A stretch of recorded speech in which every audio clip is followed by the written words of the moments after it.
नैन सलोने रस भरे, कई देत आसी को सुख, कहीं कई देत आसी को सुख। बात करे सलोनिया, बातें करे सलोनिया। प्रणाम सुंदर साहब जी। आप श्री राजी महाराज वेदांत के तनी सच्चिदानंद स्वरूप आप श्री प्राणनाथ जी अर्श में अपने स्वरूप का श्रृंगार का हम रूहों को वर्णन करके छोटी से छोटी बात को समझाते हुए हमारी सूरता को अर्श की ओर मोड़ रहे। आज हक माशुक के बस्तर की शोभा और उन वस्त्रों की शोभा को हमें बताते हुए नीले रंग का जामा, अरे नीले रंग का इजार और सफेद रंग का जामा। नीले रंग की इजार कमर से घुटनों तक खुली हुई और घुटनों से घुंटी तक पंजे तक पैर के एकदम फीट चपोचप पहनी। अधिक लंबी होने की वजह से घुंटी के ऊपर जो चुन्नटें बनी हुई है, उस चुन्नटों की शोभा और अधिक सुंदर सुहाग। जामा सफेद रंग का और वो भी पेट के नीचे का हिस्सा घेरदार चुन्नटों वाला, छाती के ऊपर बिल्कुल फिट, और जो चुन्नटे पड़ी है उसमें कई प्रकार की बेल, भुट्टे, कांगरी, इतनी सारी शोभायमान हो रही। जामे के ऊपर कई रंगों के नंग ऐसे चमक रहे हैं जैसे एक एक रंग नंग का रंग पूरा आसमान तक भर लेता है।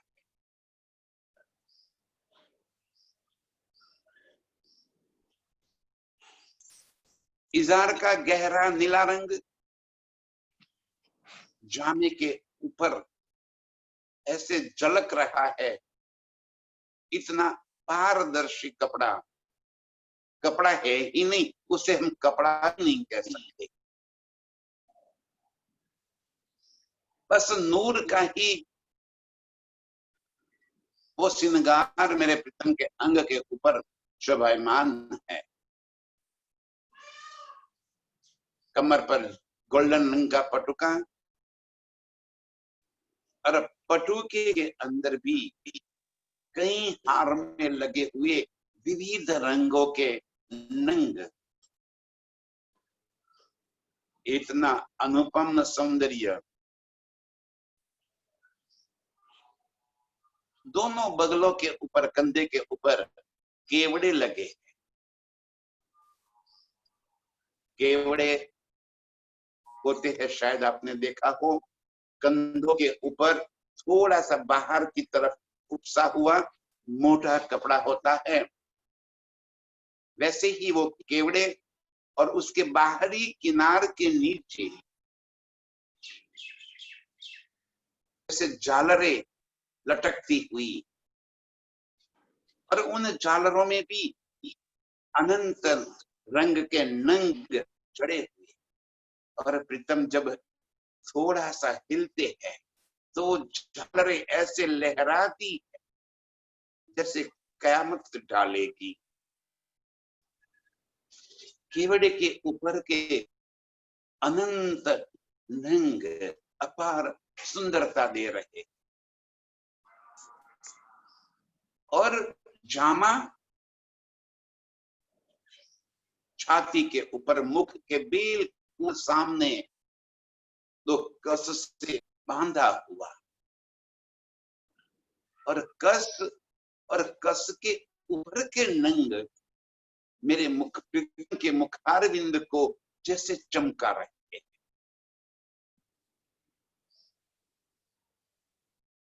और उसी चमकार में मेरे प्रीतम का सलोना अति प्यारा, अति मीठा, बहुत आकर्षक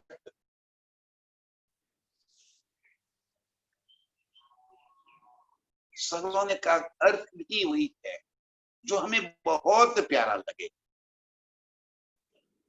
ऐसे बहुत प्यारा मुख मेरे माशुक का अत्यंत शोभायमान, और ऐसे ही अत्यंत प्यारे मुख से जब मेरे प्रीतम प्यारी प्यारी बातें करते हैं, सलोने मुख से सलोनी बातें करे, प्यारे मुख से बातें भी प्यारी प्यारी करते हैं मेरे प्रीतम, और हम रूहों के साथ ऐसे लड़ के ऐसे बातें करते हैं कि हम और उनसे अधिक बातें सुनना चाहती रहती है। आशिक यही चाहत होती है कि मेरे प्रीतम बस वो बोलते रहे और मैं सुनती रहूं, मेरे प्रीतम के मुख से निकले हुए एक एक शब्द का रस भरा आनंद मैं लेती रहूं। इतने प्यार जताते सलोने मुख से मेरे प्रीतम सलोनी बातें करते हैं। नैन सलोने रस भरे, कई देत आशिको सुख। और चंचल मस्ती भरे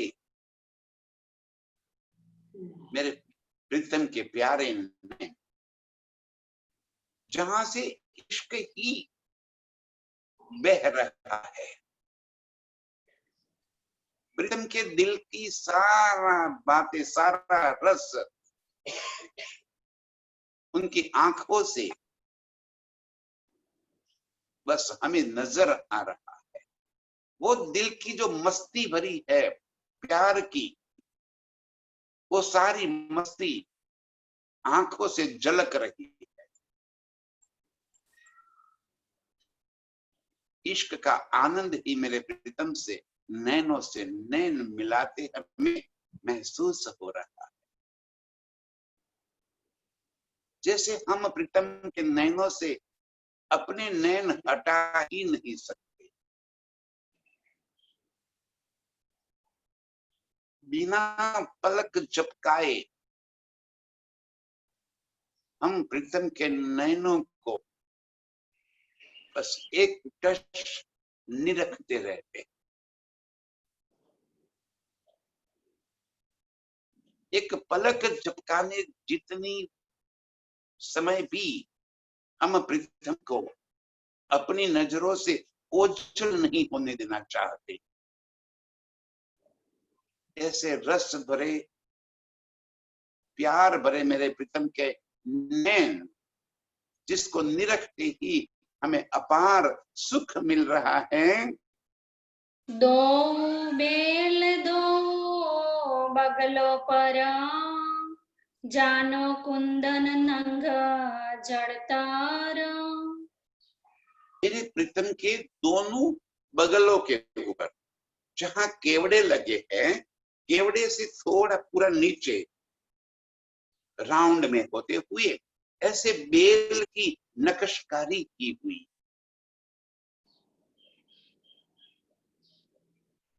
जैसे हम यहाँ पे जो छोटे छोटे छेद बनाकर, जिसे चिकन वर्क कहते हैं, उस चिकन वर्क का जो बेल की डिजाइन बनी हुई है बगलों के ऊपर, इतनी सुंदर सुहाती है। सुपेत रंग के अंदर सुपेत रंग से ही वो बेल और बेल के ऊपर पत्ते, फूल, बुट्टे, उसकी नक्शकारी, और वो भी चिकन वर्क में। लेकिन मेरे प्रीतम की बगलों के ऊपर वो इतनी सुंदर सुहाती है कि बस मैं देखती रहती हूँ। नीले पीले लाल जवेरा, सुख पाऊ देत नजारा। और उसी बेल की डिजाइन के ऊपर जहां जहां पे फूल या बुट्टी की डिजाइन है, वहीं पे लाल, पीले, नीले, हरे, अलग अलग नंग ऐसे जड़े हुए हैं। जैसे जहां हरे रंग का नंग है तो नजर आता है कि जैसे पत्ते वहां पे फड़फड़ाते हैं। जहां पे लाल और पीले रंग के नंग जड़े है, ऐसा लग रहा है कि छोटे छोटे पुष्प गुच्छ प्रीतम के बगलों के इस बेल के ऊपर जैसे लहरा रहे। इतने सुंदर नंगों की शोभा इस बेल के ऊपर शोभायमान हो रही है। दो बाहे चूड़ी अति सुंदरा, मेहे मेहे से लग मोहरी। दोनों जो बाजुएं है जामे की, दोनों बाजुओं के ऊपर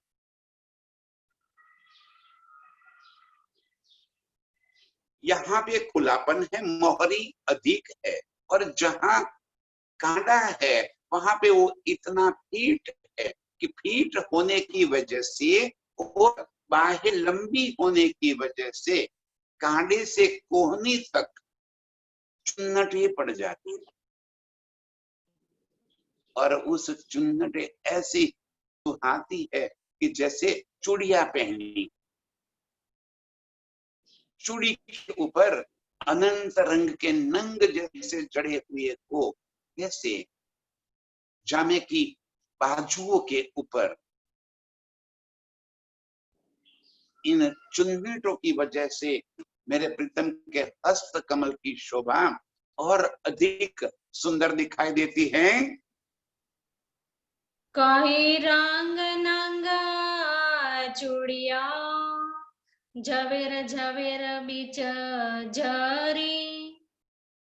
तो चूड़ी तो है नहीं, वो जो बाह लंबी है और यहाँ पे कलाई के पास उसे बंद कर रखी है, तो वो लंबी बाह वहीं पे चुन्नटों के स्वरूप में चूड़ी की जैसी शोभायमान हो रही। और जहां पे वो चूड़ी बन जाती है वहीं पे उसके ऊपर ऐसे नंग, ऐसे जवेरात जड़े हुए हैं कि जैसे चुन्नटे न होते हुए हाथ में चूड़ी की शोभा। और हम आशिक रूहे जब प्रीतम के हाथ के ऊपर इन चुन्नटों के ऊपर जब हमारी नजर पड़ जाती है तो वहीं पे नजर अटक जाती है। मेरे प्रीतम के अंग अंग से इश्क टपक रहा है, अंग अंग से अपार सुख जैसे हम लोगों को मिल रहा है। जैसे ही प्रीतम हाथ हिलाते हैं, इन चुन्नटों में जैसे थोड़ा सा बदलाव आते हैं तो कहर ढा देते हैं। इतने जवेर एक दूसरे के साथ जब उनकी किरणें टकराती रहती है, प्रीतम का हाथ की शोभा हमें ऐसे भा रही है जैसे समुद्र के अंदर लहरें उठ रही हो।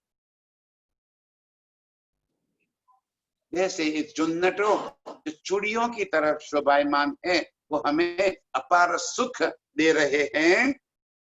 मोहरी जड़ाव फूला बने, जानो के ही नंग बुखाना। और जामे की नीचे के हिस्से में जहां चुन्नटों की वजह से मोहरी बनी हुई, घेर बना हुआ है, आप पूरे जामे की शोभा को जरा दिल में बसा लीजिए। सुंदर, कमर छाती के ऊपर का हिस्सा बिल्कुल फिट है और कमर के ऊपर से नाभि से लेकर नीचे के हिस्से में कई प्रकार की चुन्नट बने की होने की वजह से नीचे घेर एकदम खुला बन जाता है और उस घेर की किनार पे बेल, बुट्टी, पत्ता, फूल और उनके बीच में जो नंग जड़े होने की वजह से जब प्रीतम थोड़ा सा भी हल्का घूम लेते हैं तो पूरी घेर ऐसे घूम लेती है और उस समय जो नंगों की शोभा बनती है वो नजारा देखते ही बनता है। और प्रीतम हम रूहों को अधिक सुख देने के वास्ते जो पूरा एक चक्कर घूम लेते हैं तो वो घेर ऐसे खुल जाता है और इस तरह से प्रीतम के अंग के साथ ऐसे घेर जाता है। ऐसा लग रहा है कि जैसे पूरा घेर के ऊपर कई प्रकार के नंग जड़े हुए। ये शोभा तो देखती ही बनती। एक तो जहां घेर है वहां नीचे नीले रंग की इज़ार की वजह से जाने का रंग सफेद और नीला मिक्स हो जाता है और उसमें भी इतना घेर और किनार के ऊपर कई प्रकार की मिहीन बारीक वर्क किया हुआ और इन मिहीन वर्क के अंदर जड़े हुए नंग जैसे स्वयं ही भूखन बन के आभूषण बन के वहीं जड़े हुए हो, इतनी अधिक शोभा दिखाई देती है। बेल जामे जो जुगते, सब थे शोभा अति घाना। उसी घेर के जो जामा पहना है ना, उसके नीचे का हिस्से को घेर कहते हैं और वो इतना अधिक घेर है और उस घेर के ऊपर बेल बुट्टे की जो बारीक नकशकारी की हुई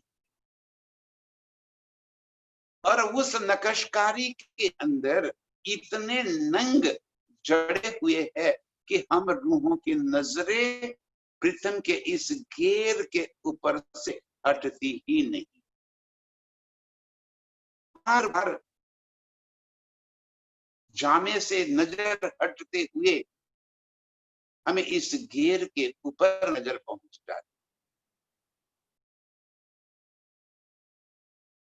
घुटनों तक लंबा जामा और कमर से घुटनों तक वो अपार घेर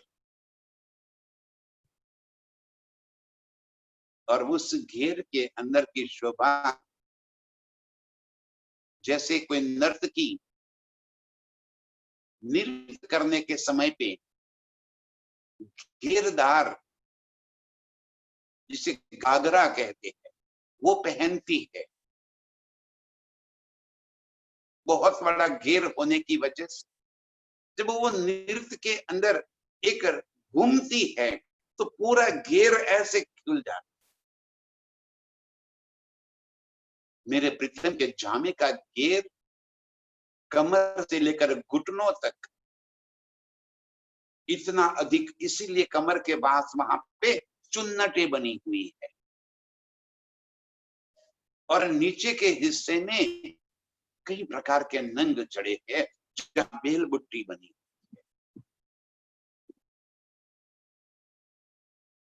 इस घेरदार जामे को देखने का एक अलग ही आनंद हम रूहों को मिल रहा है। और उस किनार के ऊपर लगी बेल बुट्टे की शोभा तो अनुपम सौंदर्य से भरी हुई। सबसे अधिक आनंद मेरे प्रीतम के जामे का इस घेरदार हिस्से से मिल रहा है।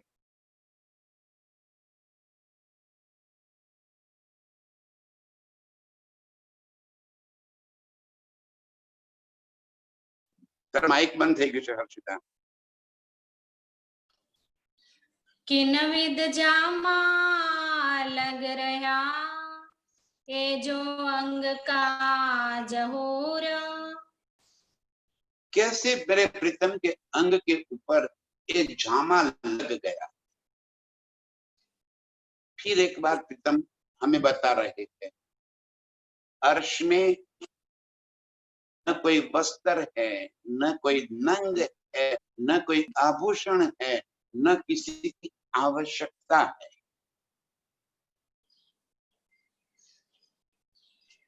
इस खेल के अंदर किन शब्दों से इन बातों को समझाया जाए?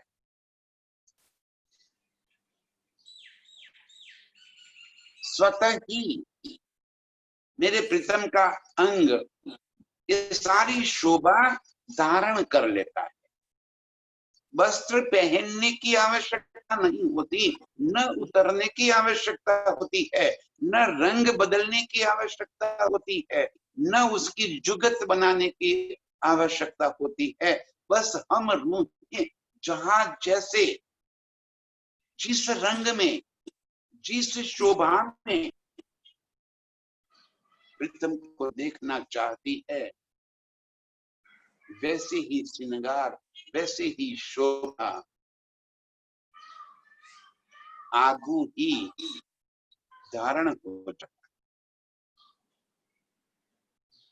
ऐसे ही इस जामा इतना सुंदर शोभायमान हो रहा है जैसे जिल जिल जिल करते हुए अनंत नंगों से लदा हुआ।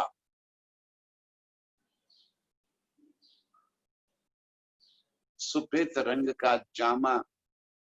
सुंदर साथ जी, एक बार उस नजरों में जरा भर तो लो।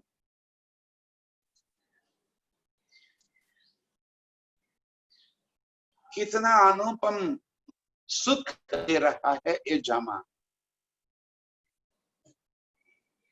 चुन्नटें ऐसी बनी हैं जैसे मोतियों की लड़ियां लगी हुई हो, हीरे की लड़ियां लगी हुई हो, कई रत्नों की लड़ियां लगी हुई हो।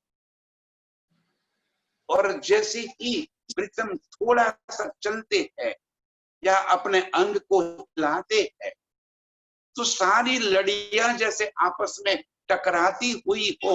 इतना अधिक शोभा मेरे प्रीतम के जामा हम रूहों को अपार सुख दे रहा है। आशिक रूहों को माशुक के एक एक अंग से अपार प्यार, अपार लाड है। और इसमें भी ये तो अनुपम सौंदर्य भरा हुआ है। क्यों न होवे प्यार इनको? ऐसा देखते ही क्यों प्यार न हो जाए हमें? क्यों हमें सुख न मिले? इतनी सुंदरता से भरा हुआ मेरे प्रीतम का जामा अंग अंग से ऐसे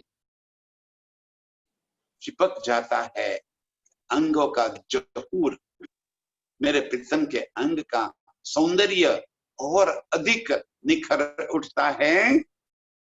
कई नकस बूटी में ही बेलिया, रूह कर देखे अर्श सहूर।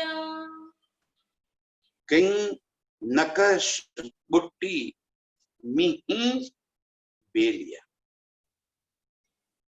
बारीक बेल की पत्तियां, बारीक फूल, नकशकारी,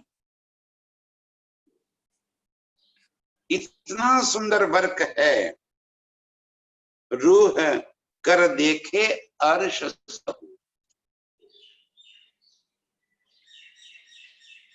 चितवन से सहूर करते हुए जब प्रीतम का वस्त्र आभूषणों से लदा हुआ सुंदर स्वरूप हमारी नजरों में ऐसे बस जाता,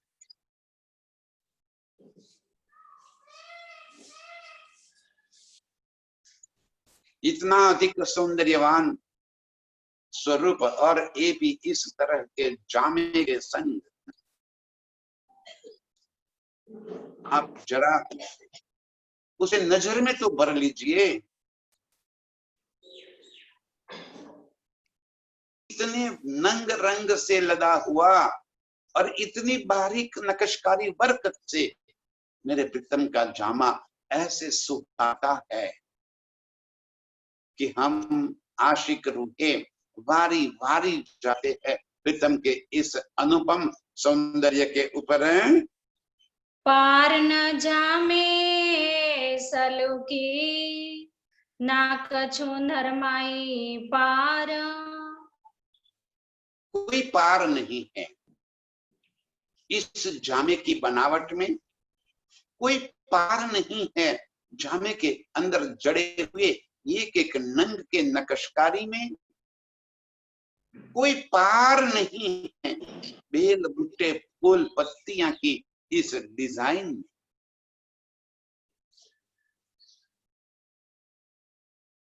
और इस जामे के संग मेरे प्रीतम इतने अधिक सुहाते हैं। जामा अति नरम, अति सुगंधित, चेतन, तेजोमय, कोमलता से भरा हुआ, नूरमयी इस जामे की शोभा बस ऐसे ही लगता है कि मैं देखती ही रहूं और इसी सौंदर्य को आंखों में ऐसे भर लूं, अंतिम सांस तक मेरी नजरों से इस सुख कभी न निकले। मेरे प्रीतम का ये स्वरूप मेरे नयनों में ऐसे बस जाए, श्वास रुक जाए, लेकिन ये सुंदरता मेरी आंखों से ओझल न। ऐसे सौंदर्य को मैं अपने आंखों में भर कर ऐसे नयन को बंद कर देना चाहती हूँ कि कभी भी न खुले और ये अनुपम सौंदर्य से भरा मेरे प्रीतम के मेरे दिल के अंदर बस जाए, मेरे दिल से स्वरूप कभी भी दूर न हो जाए, ऐसे मेरे प्रीतम मेरे दिल के अंदर आकर बस जाए। इन मोख गुण केते कहूँ, खूबी तेज न सुगंध सुमार। कैसे मेरे प्रीतम के इन सौंदर्य का स्वरूप का वर्णन करूं, किन शब्दों में इस स्वरूप को यहाँ पे बयान करूं। उसका तेज, उसकी सुगंधितता, उसकी कोमलता, उसकी नरमाई, उसकी चेतनता, चेतनता तो देखो, मेरे प्रीतम का जामा स्वयं ही ऐसे हिलते हुए, ऐसे जैसे कई लहरें उठी हो, और ऐसे जामा हम रूहों को बस दिल में बस जाता है। रूहे मेरे प्रीतम के इस सौंदर्य में, इस अनुपम अपार सुख देने वाले इस जामे के अंदर मेरे प्रीतम के स्वरूप को अपने दिल में बसाना चाहते। मेरे प्रीतम का स्वयं का सौंदर्य, स्वयं का स्वरूप इतना खूबसूरत, इतना गौर, इतना उज्जवल, अपार सुख देने वाला, और उसमें भी जब जामा अंग के ऊपर लग जाता है तो अंग अंग और अधिक सुंदरता से भरा हुआ नजर आता है, और आशिक रूह बस इसी सौंदर्य में रल गल जाती है। एनो पर जो बुखना ने कइन की कहूं विघात। अब जामे के ऊपर मेरे प्रीतम ने इतने बुखन पहन रखे हैं, जैसे कि बुखन की कोई आवश्यकता ही नहीं। जामा स्वयं ही जहां पे बुखन की आवश्यकता होती है, वहीं पे वो नंग ऐसे लगे हुए है कि हमें ये लग रहा है कि जैसे बुखन पहने।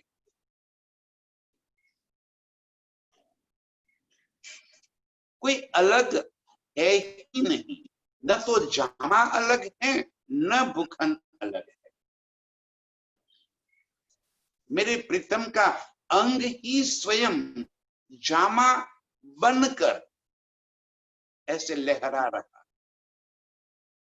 ये जामा मेरे प्रीतम का ही अंग है, आभूषण भी मेरे प्रीतम के ही अंग है, और वो अंग के ऊपर ऐसे सुहाते हैं, ऐसे सुंदर आभूषण सुहाते हैं जामे के ऊपर कि जैसे जामा और आभूषण अलग ही न हो। क्यों नूर कहूं अर्शांग का, पर तो भी कहूं ने का माता। क्यों कहूं नूर अर्श अंग का, मेरे प्रीतम के अंग का नूर ही तो जामा है, मेरे प्रीतम के अंग का नूर ही तो आभूषण है, वो नूर ही तो इजार है। प्रीतम का स्वरूप स्वतः ही इतना उज्जवल है कि उस उज्जवलता से निकलने वाले किरणें, आभा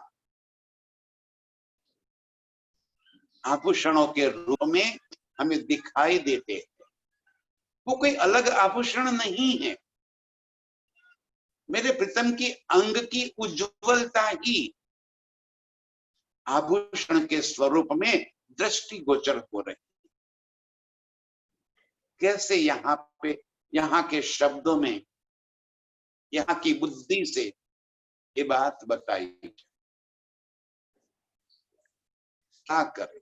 धनी कह रहे कि ये संभव ही नहीं है कि अर्श की किसी भी बात को यहाँ पे मैं बता सकूं, क्योंकि हम अपनी जड़ बुद्धि होने की वजह से जो नमूना बता रहे हैं तो हम नमूने के पीछे लग जाते हैं, हम नमूने को ही असल मानते हुए नमूने के पीछे पड़ जाते हैं। ये नमूना अर्श में है ही नहीं, लेकिन प्रीतम कहते हैं करूं तो करूं क्या। जो यदि यहाँ पे मैं इन शोभा को, सुंदरता को शब्द में वर्णन न करूं तो मेरा साथ, मेरी सखियां, मेरी रूहें कैसे अर्श का सुख पाएगी। उनकी सुरता को वापिस अर्श में पहुंचाने का एकमात्र यही तो जरिया है, यही एकमात्र मार्ग है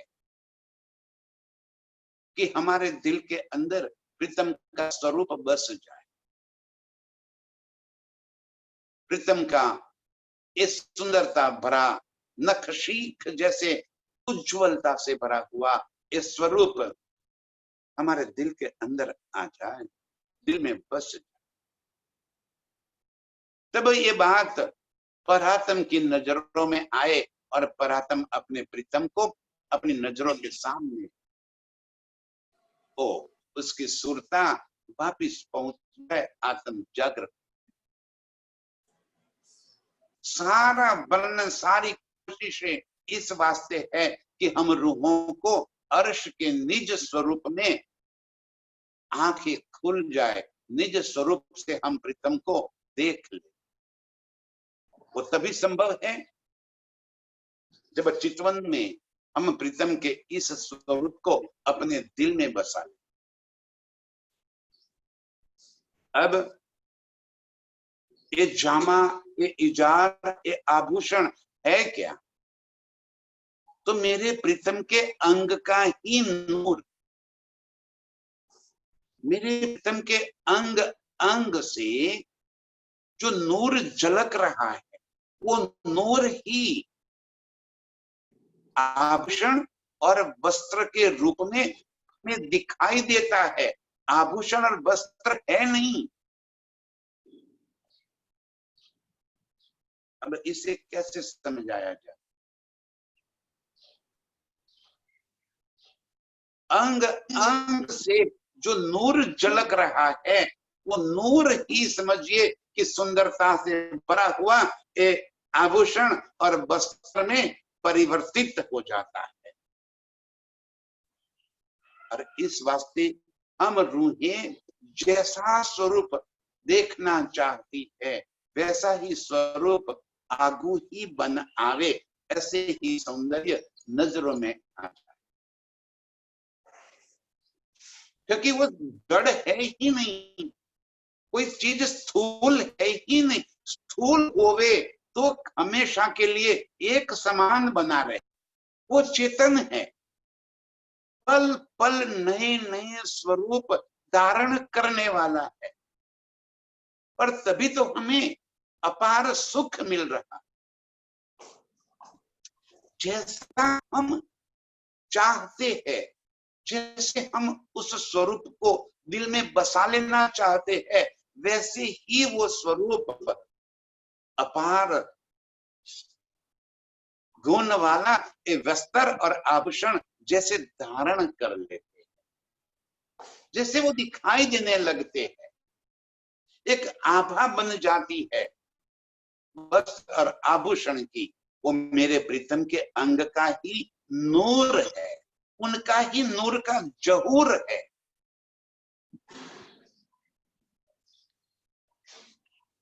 जो प्रीतम के अंग के आभूषण और वस्त्र के रूप में शोभायमान हो जाता है।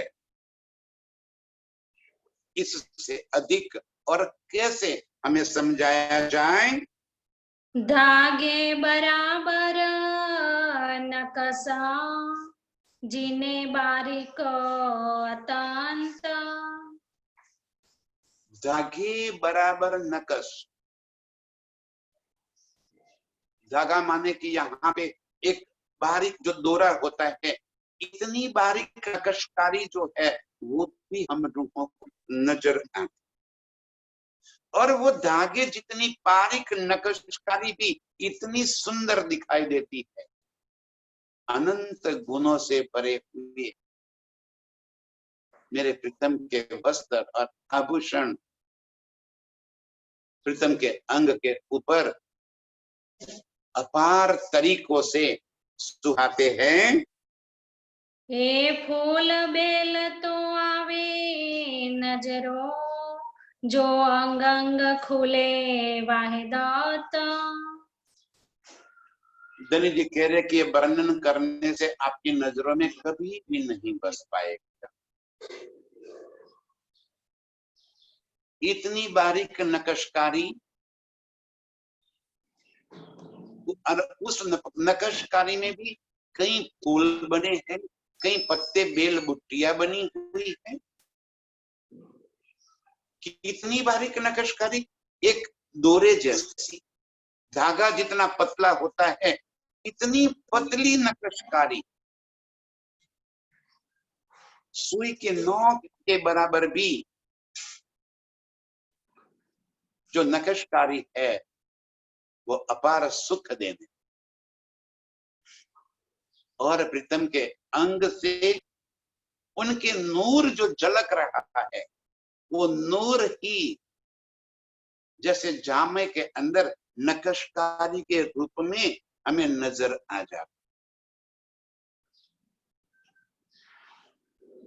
लेकिन वो नजरों तब आएगा जब अंग अंग खुले, अर्श की नजर जब खुलेगी। मूल स्वरूप की नजर, आत्म की नजरों से ये सुख हमें दिल में आए। ये चर्म चक्षु से कभी भी ये बात हमें नहीं समझ में आएगी। इसके अंदर दुनिया समाई हुई है, दुनिया की चीजें, दुनिया की बनावट उसके अंदर है, बस इतना ही उसका बल है। उससे आगे का इन आंखों से कभी भी नजर नहीं आएगा। ये सारा जब हम चितवन से देखेंगे, अर्श की वाहिदत में, एक दिली में प्रीतम के अंग संग होकर जब प्रीतम के अंग के इन आभूषण और वस्त्रों को हम नजर करेंगे, तब हमें वो अनुपम सौंदर्य नजरों में आए। कैसे हमें इस सुख मिले?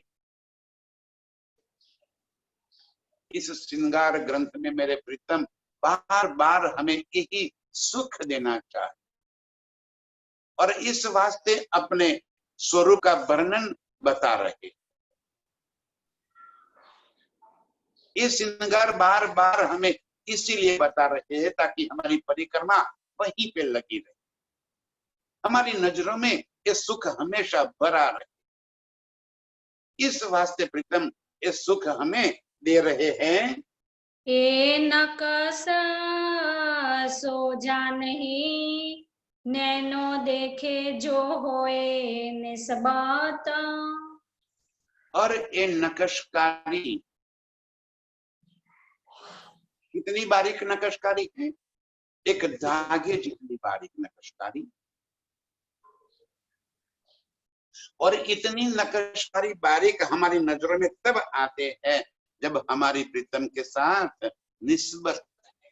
अर्श की हम अंगनाएं हैं प्रीतम की, प्रीतम के अंग संग रहने वाली है, उनके ही दिल का स्वरूप है, उनके दिल का जहूर है हम। ये हमारी निस्बत होने की वजह से ही ये सारा सौंदर्य हम रूहों की नजरों में आए, इसलिए हम इस सुख को आत्मसात कर पा रहे। ये कोई इलम थोड़ी ही है सुंदर सा, ये कोई चर्चा का सब्जेक्ट ही नहीं है। ये सारी बातें चितवन की है।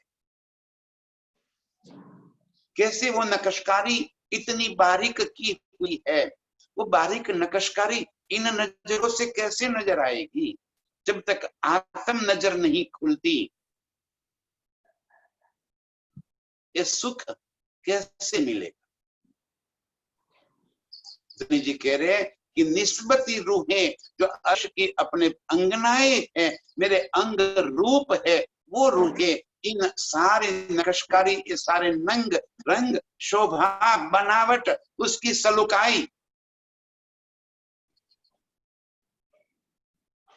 ये मीठी मीठी बातें, बारीक से बारीक एक धागे का सुख भी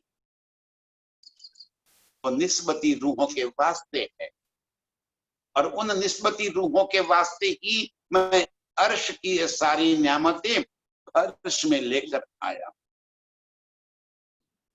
ताकि मेरी रूहों की नजरें खुल जाए, मेरी रूहों को ये सारी बातें समझ में आ जाएं।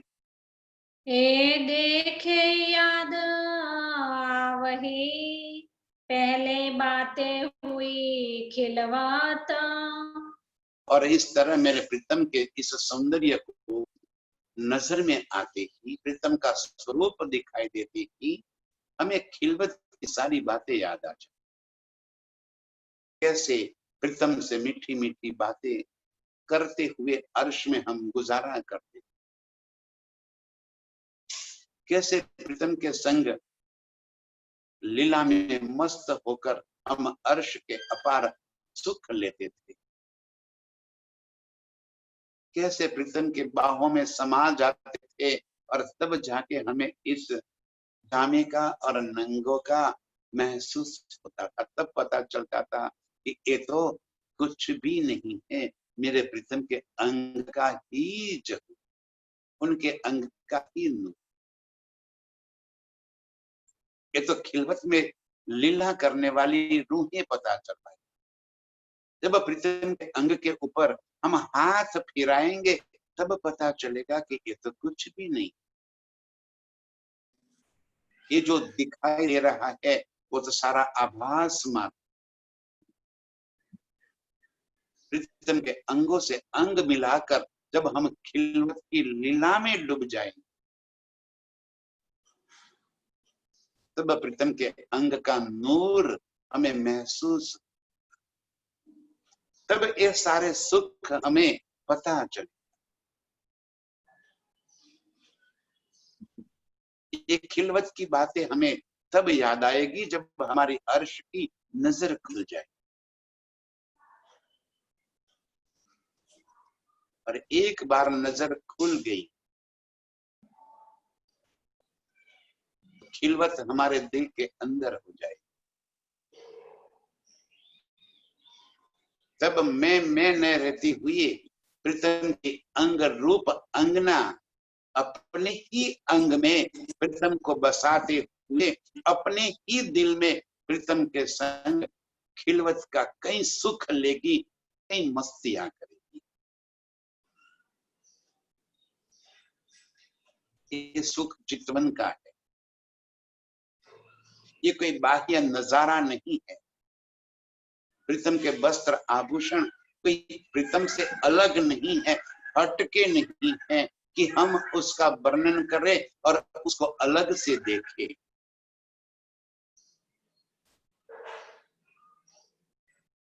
ये जब प्रीतम के संग खिलवत में हम डूबेंगे, खिलवत की बातें हमें जब सारी यादें आ जाएगी, तब इस सुख हमें महसूस होगा। हक पाग जो निरखते होय अचरज माहे सहूर। अब प्रीतम ने अपने सर के ऊपर जो पाग बांध रखी है, और वो भी स्वयं ही अपने हाथों से, किस चीज की बांधी है? वस्त्र तो है नहीं, बस नूर, और नूर तो कोई चीज थोड़ी है, नूर कोई अलग थोड़ी है कि जिसे बांधा जाए, जिसे खोला जाए, जिसे पहना जाए, वो अलग नहीं है। बस प्रीतम ऐसे ही अपने सर के ऊपर हाथ हिला दिए और पाग अनुपम सौंदर्य से प्रीतम के मुखार शीश कमल के ऊपर हमें दिखाई देने लग जाती। वे वस्त्र धागा की नहीं बनी हुई है जो बांधनी पड़े, जो अलग से शोभा दिखाई देने लगे। यही तो खूबी है अर्श की। अर्श की हर चीज नूरमयी, और नूर ही तो मेरे प्रीतम का स्वरूप है। मेरे प्रीतम ही नूर के गंज है।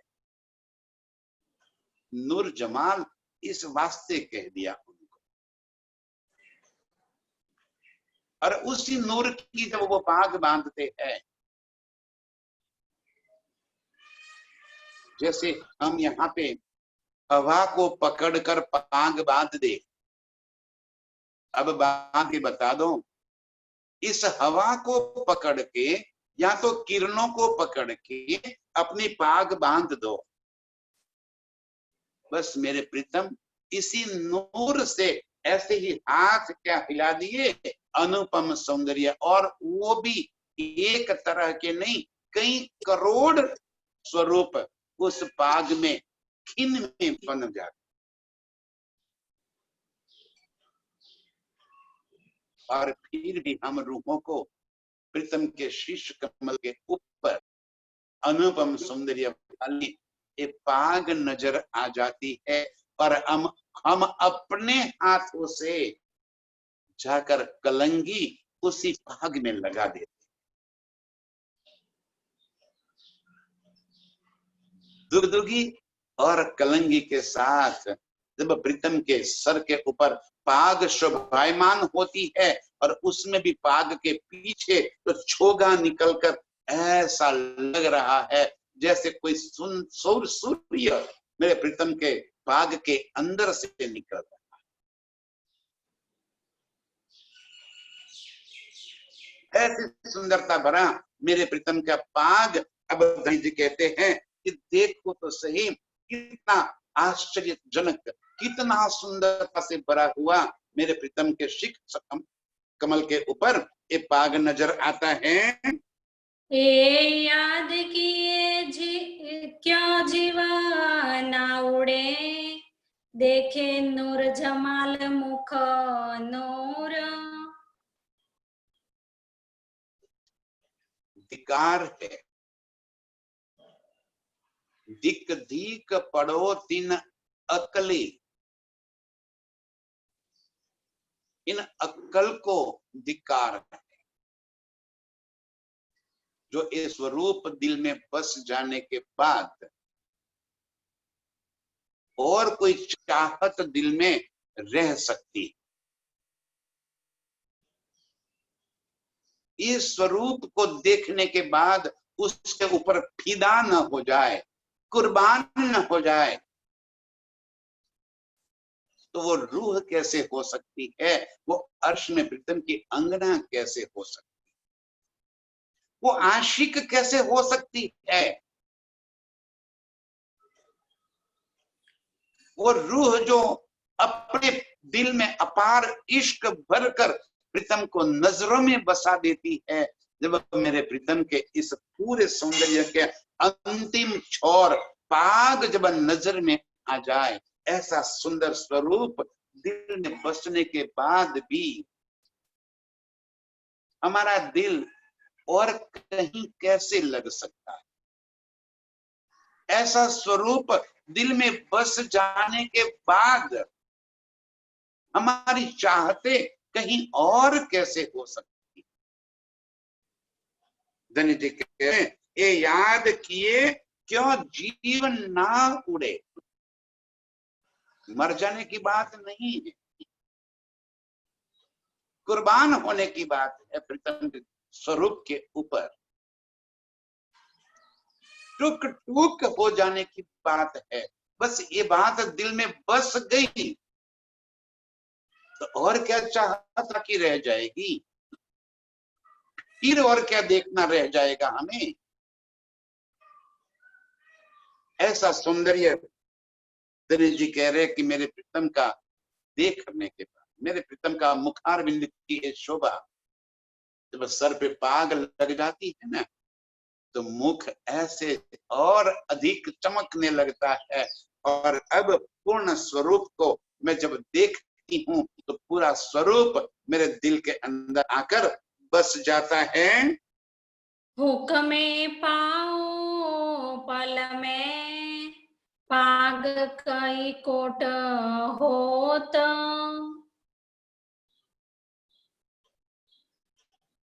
मेरे प्रीतम के हुक्म से, चाहत से आओ पल पल कई करोड़ों प्रकार से पाग बन जाती है, अपने आप ऐसे ही शोभायमान होता, एक रूप नहीं अनंत रूप धारण कर ले।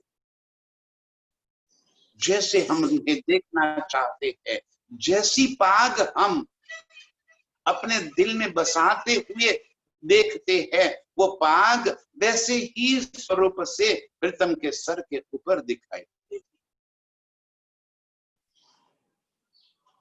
एक पलक के अंदर, एक पलक के भी पाव हिस्से में, चौथे हिस्से में, पाव पल में पाग कई कोट, एक नहीं करोड़ों प्रकार के स्वरूप वो धारण कर लेती है। हम रूहें जैसे चाहे वैसे पल पल मेरे प्रीतम के सर के ऊपर पाग भी नए नए स्वरूप दिखाई पड़ने लगे। न बांधना पड़ता है, न खोलना पड़ता है, और फिर भी ये सुख मेरे प्रीतम हम रूहों को प्रदान कर रहे हैं। रंग नंग फूला कई न कसा, दिल चाही धरे जोत। और पाग का रंग नंग फूल और कई प्रकार के नक्शकारी, दिल चाही धरे जोत। जैसे ही मेरे प्रीतम के दिल के अंदर वो चाहते हैं, वैसे ही अपने आप वो रंग लग जाते हैं, वैसे उसमें से रंग दिखाई देते हैं, वैसे ही बेल फुट्टी और फूल की नक्शकारी हो जाती है, वैसे ही शोभा बन जाती।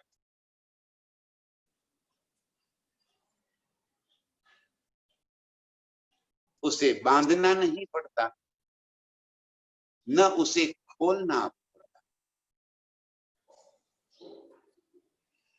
और कितने प्रकार की पाग का वो शोभा प्रीतम स्वयं ही अपनी इच्छा से नए नए स्वरूप बनाते रहते हैं, और हम रूहें बस उसी के अंदर, उसके सौंदर्य में ही ऐसे डूब जाते हैं कि वहां से अपनी नजर ही नहीं हटा सकते।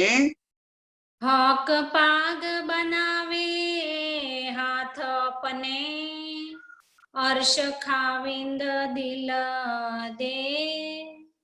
बस हम आशिक रूहों को यही चाहना होती है कि प्रीतम अपने हाथों से ये पाग बांधे, और उनको ये पाग बांधते हुए देखना, ये हमें कई प्रकार के सुख दे।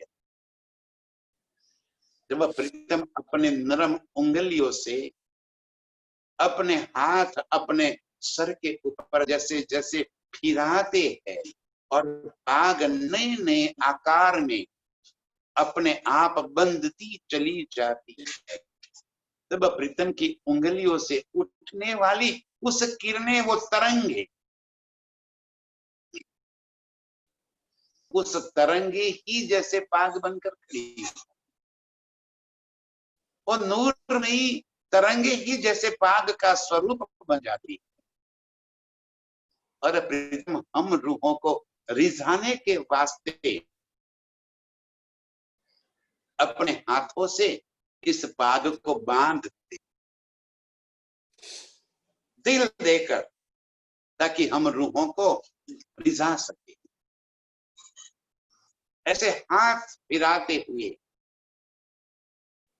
पेच के ऊपर पेच ऐसे लग जाते हैं, और उस पेच के अंदर नंग और बेल ऐसे एक दूसरे के साथ जुड़ जाती है कि कोई ये न कह सके कि ये दो पेच अलग अलग बांधे हैं।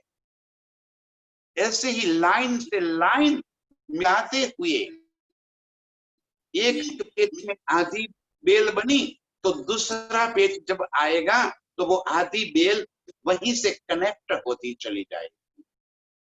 एक पेच में आधा पुष्प बना है तो जब दूसरा पेच आएगा तब पुष्प पूरा होता चला जाए। और इस तरह पाग के ऊपर भी अपार सुख जैसे लहरा रही है पाग के ऊपर फूल पत्ती और बुट्टियां, जैसे पाग पाग न होकर कहीं बेल लगी हुई हो और उस बेल के पत्ते फूल ऐसे नंगों से बने हुए मेरे प्रीतम के मुखारविंद के और अधिक चमका रहे, मुखमंडल मेरे प्रीतम का और अधिक आकर्षित हम रूहों को नजर आता है। ए देखे रूह सुख पावत जब हाथ गौर पे चले। जब गौर हाथों में उज्जवल हाथों से प्रीतम पेच लेकर उसको घुमाते हैं तो वो नजारा ही ऐसा है कि जो हम बार बार देखना चाहते। प्रीतम को पाग बांधते हुए देखने का जो लावा है वो लावा हम कभी भी नहीं छोड़ना चाहते। और मेरे प्रीतम भी यही सुख हमें बार बार देना चाहते। जहां हम रूहों की नजर लग जाए, जहां हम रूहों को अधिक सुख मिले, मेरे प्रीतम वो ही काम बार बार करते। प्रीतम अपने नरम हाथों से अपनी नरम उंगलियों को जब अपने सर पे घुमाते हैं ना, तब हाथ की उनकी मुंदरिया, उस मुंदरिया के ऊपर के नंग, उनके पंजे के ऊपर लगे हुए पहुंची और पहुंची के अंदर के नंग ऐसे किरणें जंग करती हुई प्रीतम के सर के ऊपर नजर आती। चितवन में एक नजारा अपने दिल में भर लो, कैसे मेरे प्रीतम अपने नरम उंगलियों से पाग बांधते हैं और उस पाग को बांधते हुए देखकर हम रूहों को अपार सुख मिलते हैं। कैसे मेरे प्रीतम ये पाग बांध, ऐसे प्रीतम को पाग बांधते हुए देखने वाली और देखते हुए ये अपार सुख लेने वाली सभी रूहों के चरणों में कोटि कोटि प्रणाम। प्रणाम। जब